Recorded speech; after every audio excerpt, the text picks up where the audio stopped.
నమస్కారం. RT act మీడియాకి స్వాగతం. హెడ్లైన్ చూద్దాం.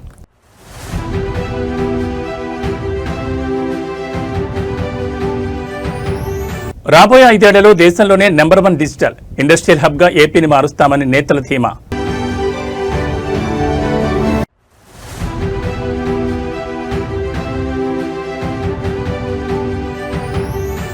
ఢిల్లీలో సీఎం రేవంత్ రెడ్డి ముమ్మర పర్యటన. కేంద్ర మంత్రి మనోహర్ లాల్ ఖట్టర్తో పవర్ఫుల్ భేటీ.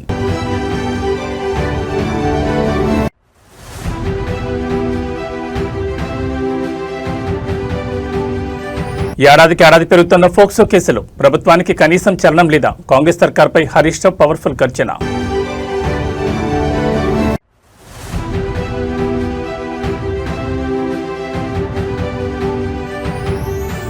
తిరుమలలో అంబానీ ముఖేష్ కుటుంబం సందడి. తెల్లవారుజామున శ్రీవారి అభిషేక సేవలో భక్తి పార్వత్యం. ఇక వివరాలు చూస్తే ఆంధ్రప్రదేశ్ రాష్ట్రంలో సంక్షేమ పాలన సరికొత్త రికార్డు సృష్టిస్తోంది. ఎన్నికల వేళ ప్రజలకు ఇచ్చిన ప్రతి మాటను నిలబెట్టుకుంటూ ప్రకటించిన ప్రతి పథకాన్ని క్షేత్రస్థాయిలో అమలు చేస్తూ కూటమి ప్రభుత్వం దూసుకుపోతోంది. అటు సామాన్యుడి సంక్షేమం, ఇటు రాష్ట్ర పారిశ్రామిక అభివృద్ధిని సమపాళలో సమన్వయం చేస్తూ నవ్యాంధ్రను ప్రగతి పదంలో నడిపించడమే లక్ష్యంగా పాలన సాగుతోంది. కూటమి ప్రభుత్వం బాధ్యతలు చేపట్టినటి నుంచి పారదర్శకతకు మరియు జవాబుదారీతనానికి పెద్దపీట వేసింది. వృద్ధులు, వితంతువుల పెన్షన్ల పెంపుదల నుంచి మహిళల ఉచిత బస్సు ప్రయాణం, అన్నదాతలకు పెట్టుబడి సాయం వంటి ప్రతిష్టాత్మక పథకాలను నిరంతరాయంగా అందిస్తోంది.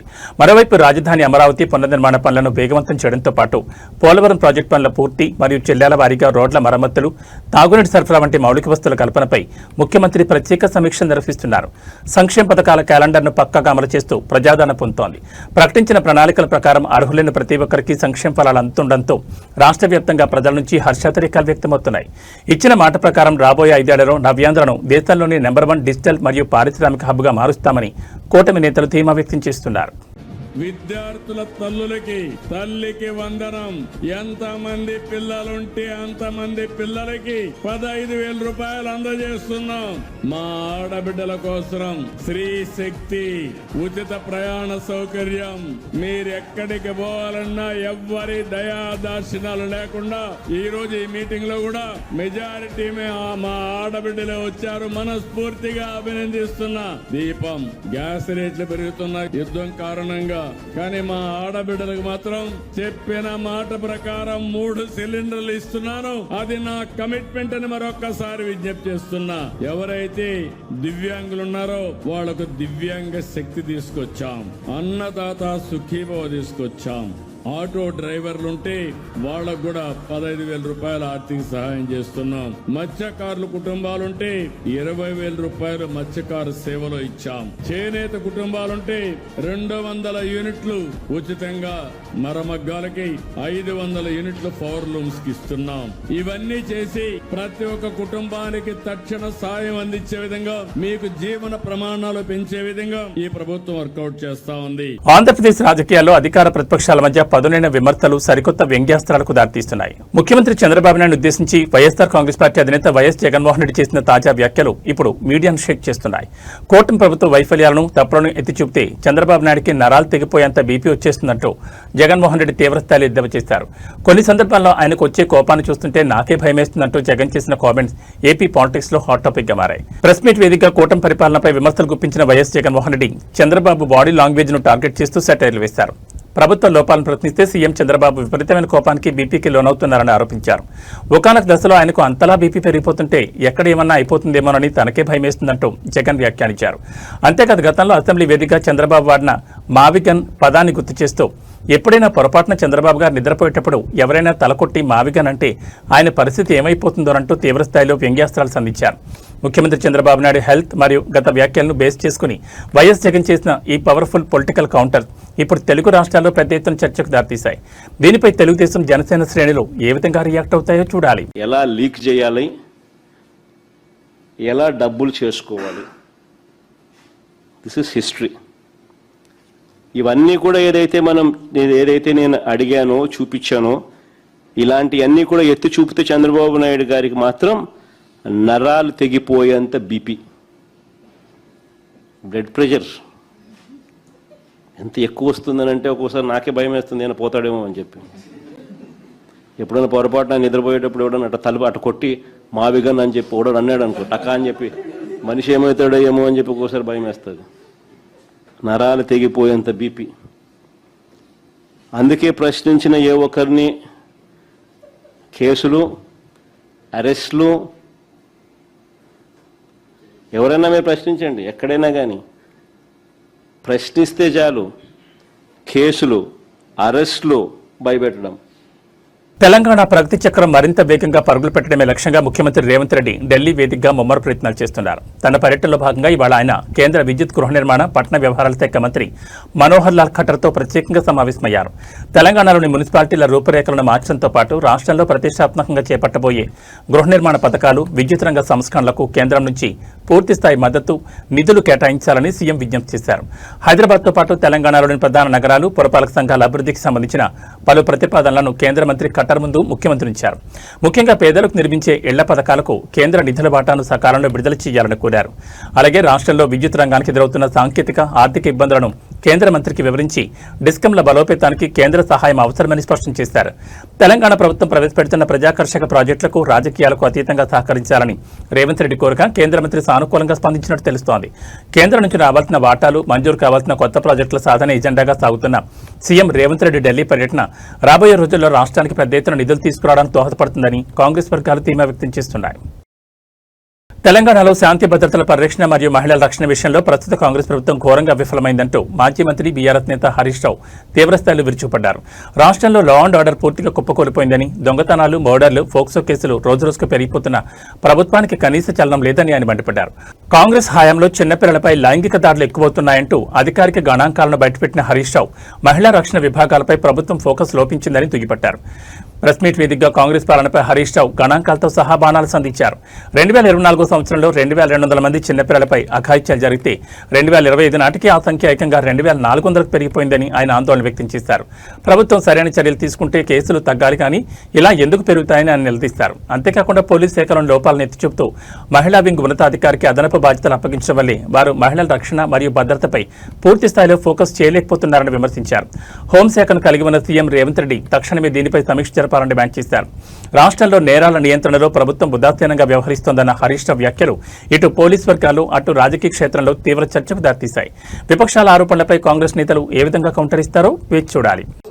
ప్రతిరోజు ఈ రాష్ట్రంలో 5-6 చోట్ల చిన్న పిల్లల మీద లైంగిక దాడులు జరుగుతా ఉన్నాయి. ప్రభుత్వం ఏం చేస్తా ఉంది అని నేను అడుగుతా ఉన్నా. ఈరోజు ముఖ్యంగా ఈ రాష్ట్రంలో కాంగ్రెస్ ప్రభుత్వం వచ్చిన తర్వాత ఈ చిన్నపిల్లల మీద లైంగిక దాడులు విపరీతంగా పెరిగిపోయినాయి. 2024 సంవత్సరంలో 2200 మంది చిన్నపిల్లల మీద పోక్సో కేసులు నమోదైనాయి, లైంగిక దాడులు జరిగినాయి. 2025 సంవత్సరంలో ప్రభుత్వం కనీసం చర్యలు తీసుకుంటే తగ్గలే. 2025లో 2400 మంది చిన్నపిల్లల మీద అత్యాచారాలు జరిగినాయి. అంటే ఈ ప్రభుత్వం అసలు పట్టించుకోవడం లేదు. ప్రతి సంవత్సరం ఫోక్సో కేసులు పెరుగుతా ఉన్నాయి. ఇది నేను చెప్తున్న లెక్క కాదు, అఫీషియల్ డాటా. ఎన్సీఆర్బీ డాటా ప్రకారంగానే తెలంగాణ రాష్ట్రంలో రోజు రోజుకు చిన్నపిల్లల మీద అత్యాచారాలు పెరుగుతా ఉన్నాయి. సంవత్సరానికి కేసులు పెరుగుతా ఉన్నాయి. అంటే ఈ ప్రభుత్వం పట్టించుకోవడం లేదు. ఆనాడు కేసీఆర్ గారు ప్రత్యేకంగా మహిళల కోసం ఒక అడిషనల్ డీజీ ర్యాంకులో ఉమెన్ వింగ్ ను పెట్టి, షీ టీమ్స్ ను పెట్టి అనేక చర్యలు తీసుకున్నారు. ప్రతి జిల్లాలో కూడా భద్రతా టీమ్స్ పెట్టారు. కానీ ఈ ప్రభుత్వం దాన్ని నిర్లక్ష్యం చేసింది. ఇవాళ ఉమెన్స్ వింగ్ కు అడిషనల్ డీజీగా ఉన్న వ్యక్తికే సిఐడి ఇన్ఛార్జ్ ఇచ్చారు, ఏసీబీ ఇన్ఛార్జ్ ఇచ్చారు. ఇంకా వారు మహిళల గురించి, చిన్నపిల్లల గురించి. తిరుమల క్షేత్రం ఇవాళ తెల్లవారుజామున వినూత్న ఆధ్యాత్మిక రాజకీయ కోలాహానికి వేదికగా మారింది. దేశీయ ప్రముఖ పారిశ్రామికవేత్త, Reliance industries chairman Mukesh Ambani తన కుమారుడు అనంత్ అంబానీ కోడలు రాధికా మర్చెంట్లతో కలిసి శ్రీవారిని సేవించుకున్నారు. ఈ తెల్లవారుజామున ఆలయంలో అత్యంత పవిత్రంగా జరిగే శ్రీవారి అభిషేక సేవలో అంబానీ కుటుంబం ప్రత్యేకంగా పాల్గొంది. వీరికి తిరుమల తిరుపతి దేవస్థానం అధికారులు మహద్వారం వద్ద ఘన స్వాగతం పలికి దర్శన ఏర్పాట్లను పర్యవేక్షించారు. పెళ్లి తర్వాత అనంత్, రాధికా దంపతులు ముఖేష్ అంబానీతో కలిసి శ్రీవారి ఆశీస్సులు తీసుకోవడం ప్రాధాన్యత సంతరించుకుంది. రంగనాయకుల మండపంలో వీరికి వేద పండితులు ఆశీర్వచనం అందించి స్వామివారి తీర్థ ప్రసాదాలు, పట్టు వస్త్రాలు అందజేశారు. ఇదిలా ఉంటే వాళ్ళ తిరుపతి నగరంలో కూటమి ప్రభుత్వం అత్యంత ప్రతిష్టాత్మకంగా నిర్వహిస్తున్న భారీ బహిరంగ సభ ఉండడంతో రాష్ట్ర వ్యాప్తంగా ఉన్న ప్రజాప్రతినిధులు, మంత్రులు, వీఐపీలు తిరుమలకు భారీగా పోటెత్తారు.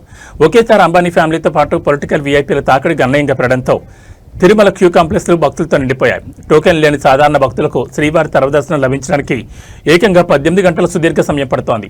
వీఐపీల రద్దీ ఎక్కువగా ఉన్నప్పటికీ సాధారణ భక్తులకు క్యూ లైన్లలో మంచినీరు, అన్నప్రసాదాల పంపిణీకి ఎలాంటి ఇబ్బంది లేకుండా టీటీడీ కట్టుదిట్టమైన చర్యలు చేపట్టింది.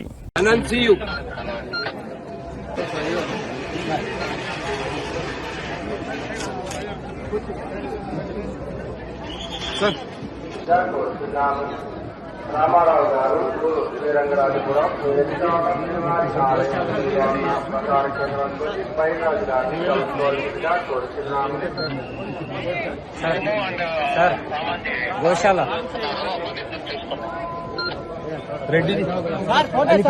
కాకినాడ జిల్లా తుని మండలంలో 6 రోజుల క్రితం అదృశ్యమైన 2 ఏళ్ల పసికందు జ్ఞానేశ్వరి కేసు ఇప్పుడు తెలుగు రాష్ట్రాల్లో తీవ్ర చర్చనీయాంశంగా మారింది.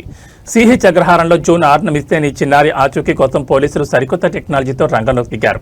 అయితే పాప అదృశ్యమైన సమయంలో ఆమెతో పాటు వెళ్లిన పెంపుడు కుక్క ఈ కేసులో ఊహించని విధంగా ఒక బిగ్గెస్ట్ క్లూగా మారింది. ఆ కుక్కకు బీపీఎస్ ట్రాకర్ అమర్చి అడవిలో గాలించేందుకు ప్రత్యేక బృందాలు సిద్ధమయ్యాయి. మరోవైపు పాత కక్షల వల్లే తన కూతుర్ని ఎవరైనా చంపేసి ఉంటారేమోనని పాప తల్లి వ్యక్తపరుస్తున్న అనుమానాలు ఈ కేసులో కలకలం రేపుతున్నాయి. జూన్ 6న సిహెచ్ అగ్రహారంలోని తన నివాసం బయట ఆడుకుంటూ జ్ఞానేశ్వరి అదృశ్యమైంది. ఆ సమయంలో కుటుంబానికి చెందిన పెంపుడు కుక్క కూడా పాపతో పాటు వెళ్లిపోయింది. అయితే కొంత సమయం తర్వాత కుక్క మాత్రమే ఒంటరిగా తిరిగి గ్రామానికి రావడం, పాప కనిపించకపోవడంతో అనుమానాలు బలపడ్డాయి. కుక్క ఖచ్చితంగా పాపను తీసుకెళ్లిన రూట్ను గానీ లేదా ఏదైనా ప్రమాదం జరిగిన ప్రాంతాన్ని కానీ గుర్తించుంటుందని భావిస్తున్న తుని పోలీసులు దానికి అత్యాధునిక జీపీఎస్ ట్రాకర్ పరికరాన్ని అమర్చి తిరిగి సమీపంలోని అటవీ ప్రాంతంలోకి తీసుకెళ్లి దర్యాప్తు చేయాలని నిర్ణయించారు. దీని ద్వారా పాప ఎక్కడ ఉందనే సమాచారం లభిస్తుందని నమ్ముతున్నారు. అదే సమయంలో కుటుంబంలో ఉన్న పాత కక్షల కోణాన్ని కూడా పోలీసులు వదిలిపెట్టడం లేదు. పాత కక్షల నేపథ్యంలో కొందరు వ్యక్తులు తన పాపను కిడ్నాప్ చేసి హతమార్చారేమోనని తల్లి ఇచ్చిన ఫిర్యాదుతో పోలీసులు సదరు అనుమానితులను కూడా అదుపులోకి తీసుకుని రహస్యంగా విచారిస్తున్నారు.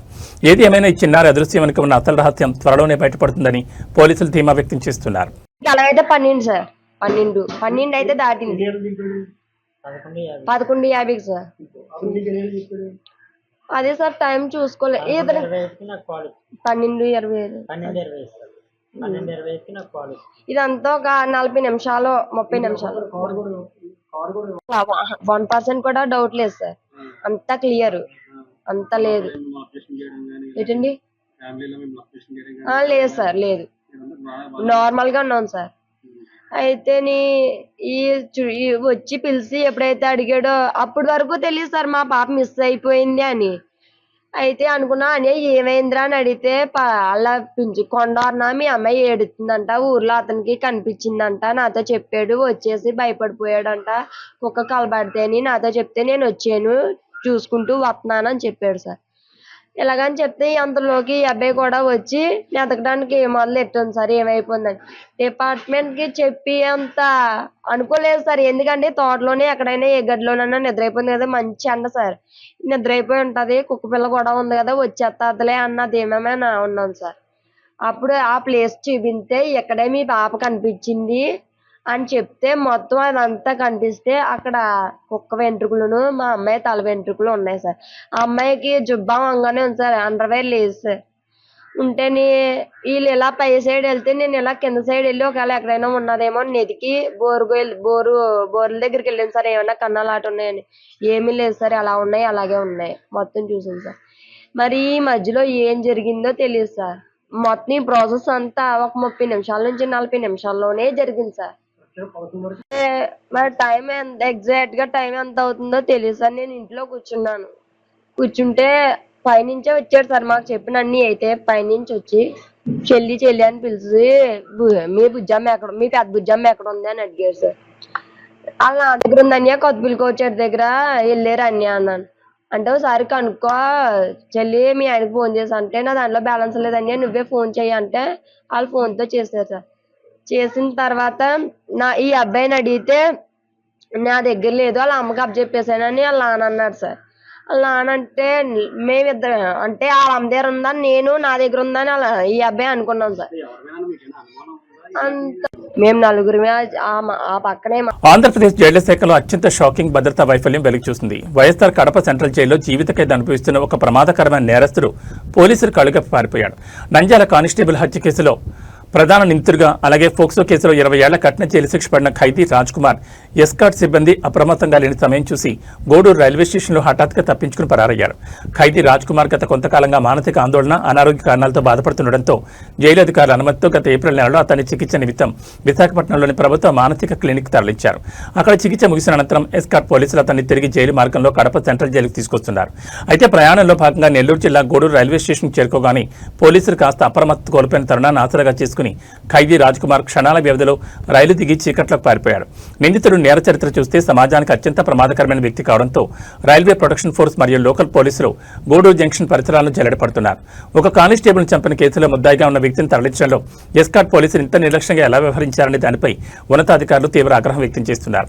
బాధ్యులైన సిబ్బందిపై క్రమశిక్షణ చర్యలకు ఆదేశించారు. ప్రస్తుతం నిందితుడి ఫోటోలను అన్ని పోలీస్ స్టేషన్లకు పంపి గూడూరు రైల్వే స్టేషన్ సీసీటీవీ ఫుటేజ్లను క్షుణ్ణంగా పరిశీలిస్తున్నారు.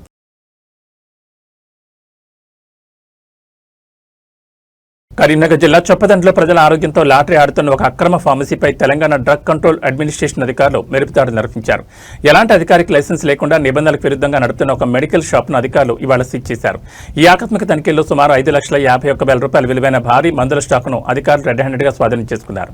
చొప్పదండి పరిధిలో ఎలాంటి అనుమతులు లేకుండా కొందరు వ్యక్తులు మెడికల్ షాప్ ఏర్పాటు చేసి మందుల దందా సాగిస్తున్నట్లు డీసీ అధికారులకు రహస్య సమాచారం అందింది. దీంతో రంగంలో దిగిన ప్రత్యేక బృందాలు సదరు దుకాణంలో సోదాలు నిర్వహించి విక్రయాలకు ఉంచిన 5.51 లక్షల విలువైన మందులను సీజ్ చేశారు. ఈ క్రమంలో ప్రజల రక్షణ కోసం అధికారులు ఒక కీలక సూచన చేశారు. ప్రజలు ఫార్మసీలలో మందులు కొనుగోలు చేసే ముందు సదరు షాపునకు అసలు అనుమతి ఉందో లేదో తెలుసుకోవడానికి అధికారిక పోర్టల్ ఆన్లైన్ డ్రగ్ లైసెన్సింగ్ సిస్టంలోని థర్డ్ పార్టీ వెరిఫికేషన్ ద్వారా ఫార్మసీ లైసెన్స్ను సులభంగా తనిఖీ చేసుకోవచ్చని అధికారులు స్పష్టం చేశారు. నిబంధనలు ఉల్లంఘిస్తే ఎంతటి వారినైనా వదిలిపెట్టేది లేదని, అక్రమ మెడికల్ షాపులపై తమ నిఘా నిరంతరం కొనసాగుతుందని డీసీ అధికారులు హెచ్చరించారు.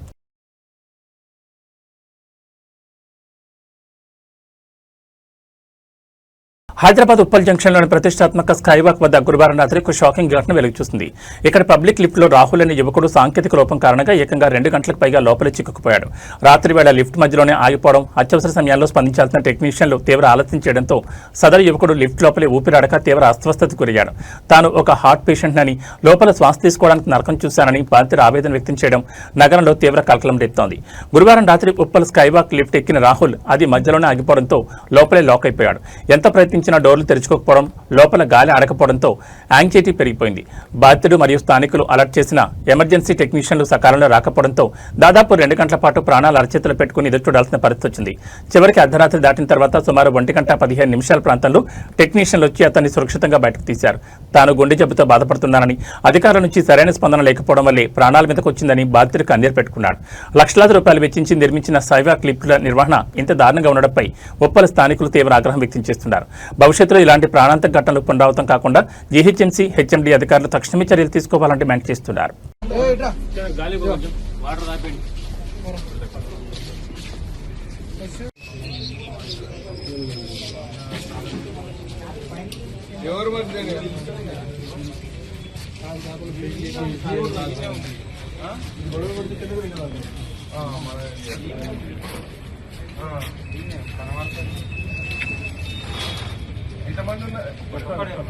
ఇంతకుముందు ఉన్నది ఇప్పుడు అయింది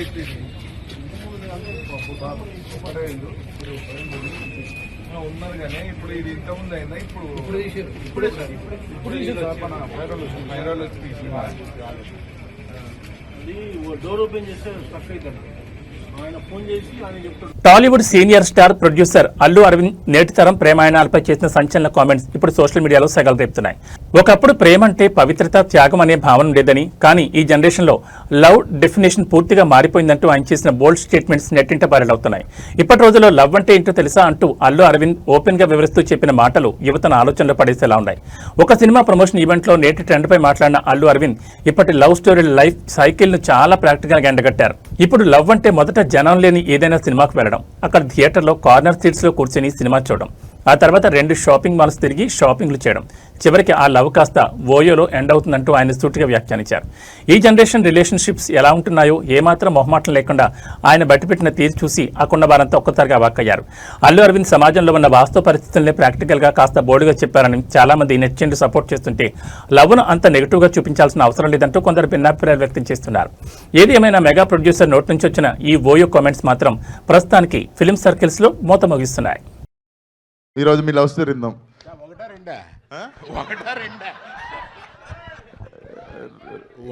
రెండోది ఇప్పటికి స్విచ్ ఆన్ ఉందా సార్? వన్ సైడ్ అన్న తర్వాత ఎన్నన్నా ఉంటాయి. ఇప్పుడు ఒకటేనా సార్? ఇప్పుడు ఒకటే, సారీ. పర్లేదు, నా వయసుని బట్టి అడుగుతున్నాం అనుకోవట్లాగా. అంతే కదా సార్, మనం యూత్. ఇవాళ ఏముందా, ఇవాళ లవ్ బిగిన్ అవుద్ది. 2 జనం లేని సినిమాలకి వెళ్ళి, అంటే ఎక్కువ హిట్ కానీ కార్నర్ సీట్లో కూర్చొని ఆ తర్వాత 2 షాపింగ్లకి వెళ్ళి ఇవాళ లవ్ ఓయోలో ఎండ్ అవుతుంది. అంటే ఏంటి సార్, నాకు తెలియదు. ఇంత అరుస్తున్నారంటే తెలియలేదు. అంటే ఏంట్రా? బంగారం కొనాలనుకునే వారికి బులియన్ మార్కెట్ ఇవాళ భారీ షాక్ ఇచ్చింది. గత కొన్ని రోజులుగా స్వల్పంగా తగ్గుతూ వస్తున్న పసిడి ధరలు ఒక్కసారిగా రాకెట్ల దూసుకెళ్లాయి. హైదరాబాద్ బులియన్ మార్కెట్లో ఇవాళ ఇటు బంగారం అటు వెండి ధరలు మునిపెన్నడూ లేని విధంగా రికార్డు స్థాయికి చేరాయి. ఒక్కరోజు 24 క్యారెట్ల ప్యూర్ గోల్డ్ ధర ఏకంగా 2,940 రూపాయల మేర పెరిగి 1,48,000 మార్కును దాటేసింది. అటు వెండి ధర కూడా కేజీకి 5,000 రూపాయలు ఎగబాకి సరికొత్త రికార్డును సృష్టించింది. హైదరాబాద్ మార్కెట్లో ఇవాళ 24 క్యారెట్ల 10 గ్రాముల ప్యూర్ గోల్డ్ ధర 1,48,580 రూపాయలు పలుకుతోంది.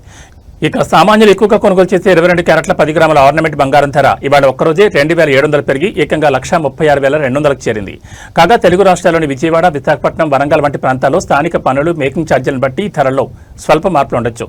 ఇక బంగారంతో పాటే వెండి కూడా ఇవాళ కొండెక్కి కూర్చుంది. కేజీ వెండి ధరపై ఏకంగా 5,000 పెరగడంతో మార్కెట్లో ప్రస్తుతం కేజీ వెండి 2,65,000గా రికార్డైంది.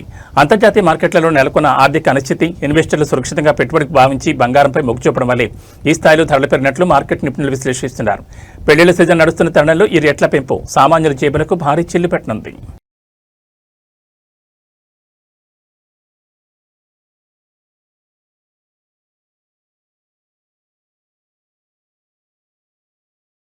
ఇక వాతావరణ విషయానికి వస్తే తెలుగు రాష్ట్రాల ప్రజలకు వాతావరణ శాఖ అత్యంత కీలకమైన హెచ్చరిక జారీ చేసింది. తెలంగాణలోని పలు జిల్లాల్లో రాబోయే 2 గంటల్లోనే ఉరుములు, మెరుపులతో కూడిన భారీ వర్షం విరుచుకుపడే అవకాశం ఉందని వాతావరణ నిపుణులు హెచ్చరించారు.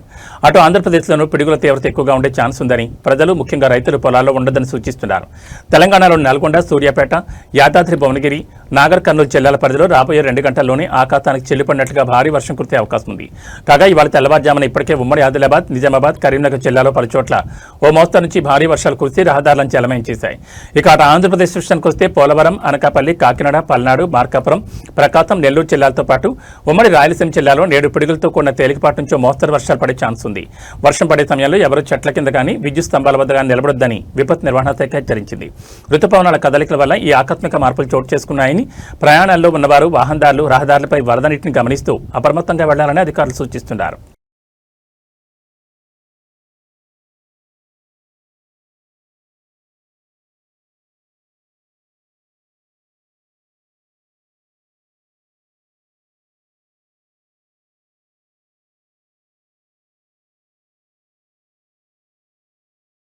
ఏబీ బులెటిన్ విశేషాలు. నమస్కారం.